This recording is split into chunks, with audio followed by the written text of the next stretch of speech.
The premise of working with young men is that we use a model that is not primarily psychological. Have you ever talked to your son, gave him the best talk you ever gave about everything from God to sports to money to relationship? I mean, the whole thing. It was like channeled from, you know, the parenting gurus on the other side. And you're done, and they go, I gotta go, boom. And the only reason why they listened is because they were waiting for the $5 that you were going to give them, right? And they got to go. And they really didn't hear you anyway because they got to go, okay? So the more talking you're doing, the less likely you're getting through, got to tell you, in general, okay? And yes, I know they're bright and they're wonderful. You know, our nonprofit, we're right here, we're Marin-based, we live and work here, we have families here, we're grassroots, we're happening. These are good young men. It saddens us when we hear like, oh, you work with young men, like are they inner city or are they like deprived? It's like, no, it's our kids. They're all going through the same thing. It's biological what they're going through.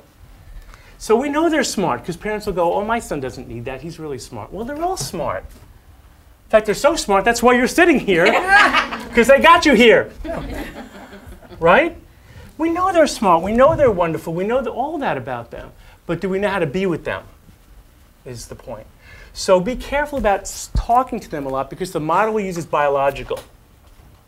So I'm going to give you a quick overview of the universe, oh yes, and how it really works and how we really fit into the universe as energetic beings so that you can have a better perspective of yourself and your young men because what we do with them that really works is we respect them nonstop. One of the major principles of the right way is we give respect first. How many of your sons go, I'm not getting any respect, so to speak? If they literally say it or they show up like that. Anybody? Right? They don't feel respected? Yeah.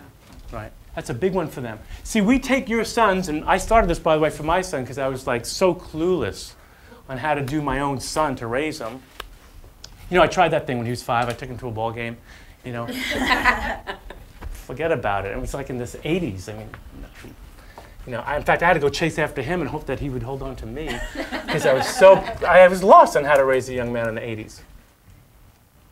So there are certain principles, and it's all based on can you give respect, but you can't give respect unless you respect yourself, and if you don't know how to respect yourself, ouch. So the right way is a very simple model. It's a very simple method that helps all human beings really discover who they really are at the deepest levels that they're capable of. What are your virtues? What are your values? What are your beliefs? What are you thinking? How are you behaving? Because that is the best way to lead young men. And not that it's not true for young women, but young men, they know how to sniff your energy really good. Have you noticed? They're like wired for sniffing. They're wired for sniffing. It's biological. You can talk to them all day about what you know, but they're just bullshit. Oh, over there. That's what they're doing, right? So if you have a model that allows you to understand who you are and how do you show up like that, and then respect them because they're humans too. I know they don't act like it, but they are, right? In fact, one of our main mentors always says the only difference between us and them, meaning us as parents and young adults, is that we're older, so we've made more mistakes. And that's a great definition. Because in the grand scheme of 15 billion years of the universe, and we're only like 30 years older, and you know, it's not much.